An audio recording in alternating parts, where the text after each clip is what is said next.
vous soyez en quête d'orientation scolaire ou professionnelle, il vous suffit de franchir les portes d'un centre d'information et d'orientation pour être conseillé.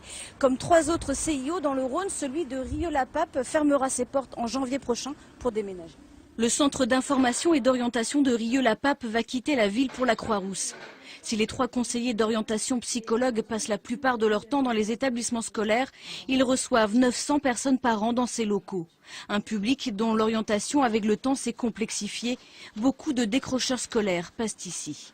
Le public, je dirais, a besoin d'être accompagné, a besoin d'être, je dirais, soutenu, a besoin de conseils, je dirais, parfois pointus.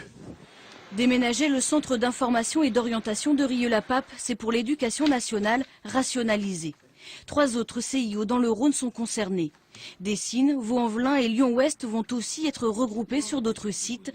Leurs locaux étaient jusqu'alors financés par le Conseil général. Il s'est désengagé. L'État ne prendra pas le relais. Le budget de l'État, vous le connaissez tous, et donc effectivement ça peut paraître une petite économie, mais des petites économies bout à bout font que nous essayons de résorber la dette de l'État français. À Rieux-la-Pape, on n'imagine pas le départ d'un service public comme le CIO. La ville vient donc de proposer la prise en charge de futurs locaux, ici, à la Maison pour tous Maurice Ravel. Le CIO doit rester au service des jeunes des banlieues qui n'ont pas la possibilité d'aller à Lyon. Et si on en supprime un, ça ne peut évidemment pas être ni à Vaux-en-Velin, ni à Rieux-la-Pape, mais plutôt en centre-ville où il y a déjà plusieurs CIO.